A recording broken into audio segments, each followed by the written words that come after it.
Right, there we go. That is roughly shaped. As you can see, there's about 2mm excess and about 1mm excess at the top. So I'm going to use this as a template for the second scale.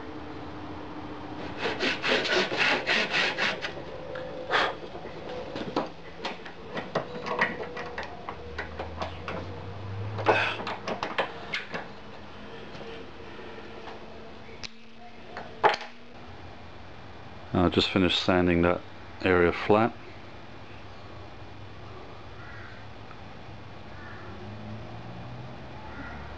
And it looks like it needs just a touch more at the top there and at the bottom down here.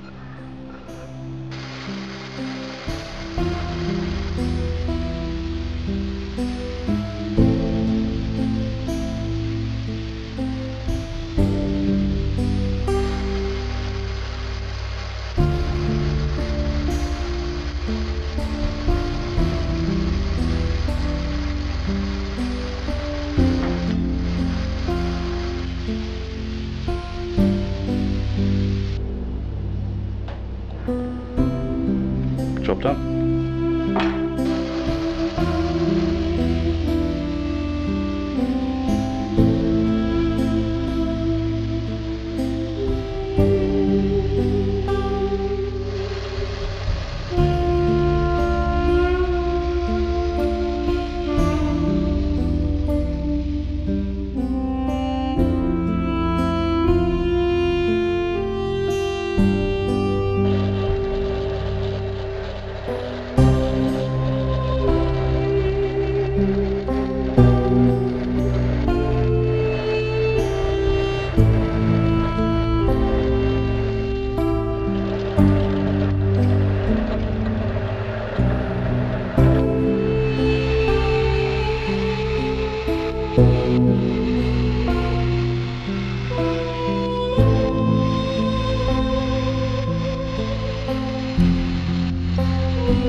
Okay everyone, you just saw me do the work on the holes for the scales and also the holes at the back.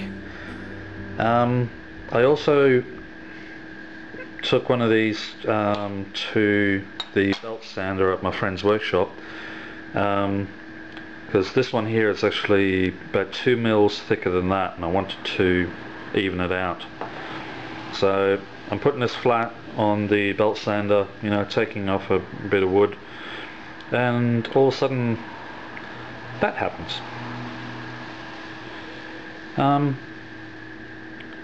I just get a lot of this wood come flying off. So I think that actual light bit there, I think it's actually bark. So you see it just flakes off in my hand. So there goes that idea about having the scales dark in the middle and then light at the front. What I'm actually going to do now is I'm going to trim off the front, and I'm going to put something else there in its place. Now I was thinking about what I could use, and I was thinking I can get another piece of this wood, the offcut. I've got the offcut here, and maybe I could add some to the front, maybe put a liner between, make a bit of a feature. But I thought, no, I'll do something slightly different. I won't make it. This is a clone of the Woodlore, Mears Allen Wood Woodlore design knife. Nice as it is, I still want it to be mine. I still want this to be my design, my personal knife, which is slightly different. So I thought, well, maybe I can put a guard at the front, a very, very small guard. Not a big guard like you see in a lot of knives, but just something small, something unobtrusive yet functional. And I'm thinking, well, okay, now I've got to chase up some suppliers for material. I was thinking maybe bronze or copper or brass, but either way I still got to go down and actually find someone who's willing to sell a small amount of it. But then I remembered I actually had some brass left over from one of my first knives I ever made, and I just spent the last half hour rummaging through some boxes, and I found it. I found a little bit of offcut which I saved. The last time I saw this was probably about 6 or 7 years ago. Nice chunk of brass, and it is perfect size.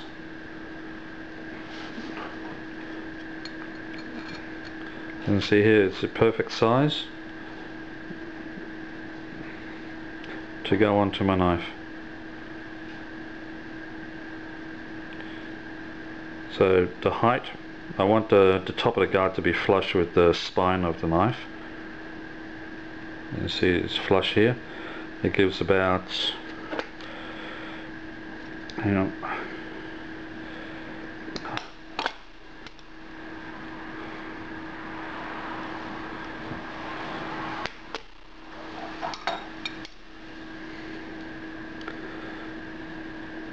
okay, when that's flush,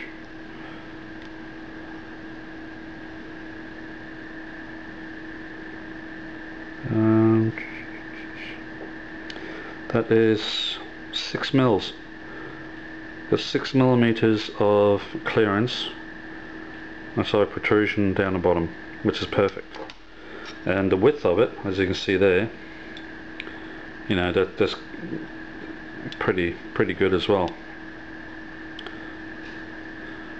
because that's pretty much the width of the handle.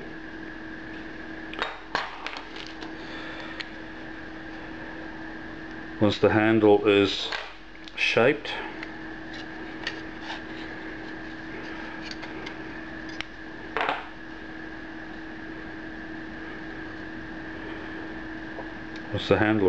it will be pretty much the same width as that brass. So how lucky was that? I remembered I had some offcuts somewhere, but I haven't seen it in years. I went rummaging through some old boxes, and bingo! Found some brass. I wish I could do that with money. Oh, I remember I have some money stored away in a box somewhere. I'll go find it.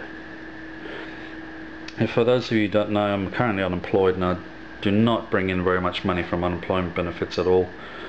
So when I do buy stuff, like even if I was to go out and buy a chunk of brass, basically what I spend on the brass would be deducted from my fortnightly food bill, so I'd be going without for quite a while.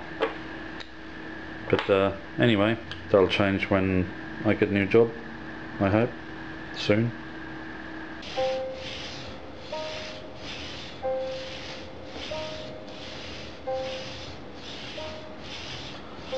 what you actually may notice is that when I'm doing this, I'm not moving my arms back and forth like this and standing still,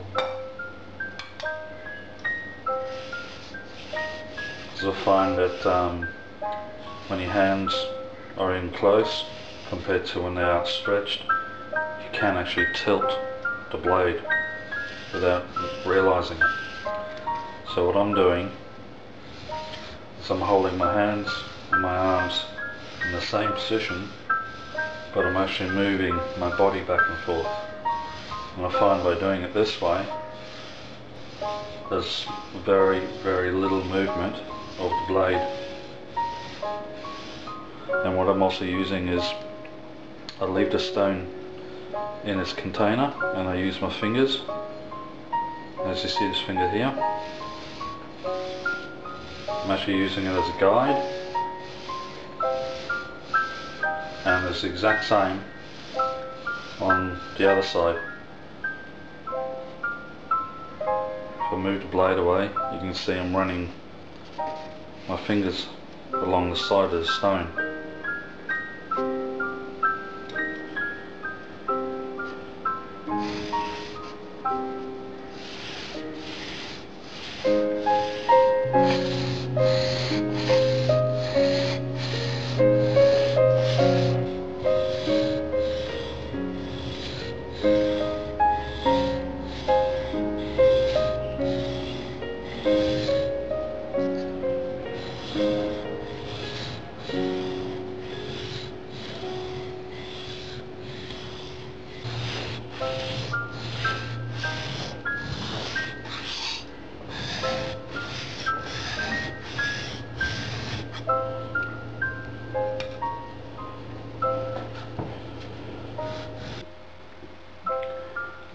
There's still a lot of work to do on that, to get scratches out and to get those scratches out there.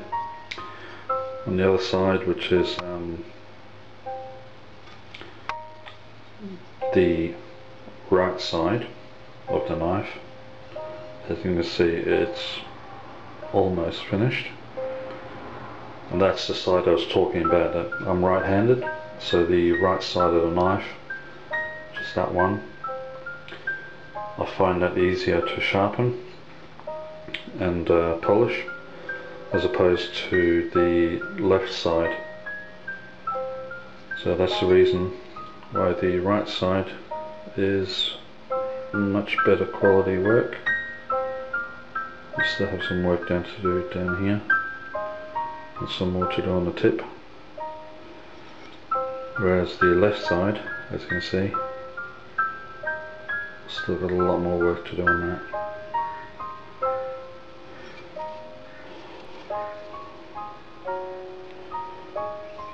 So it's coming along. It's taking time, but that's alright. I don't mind taking my time. If you rush things, you make mistakes.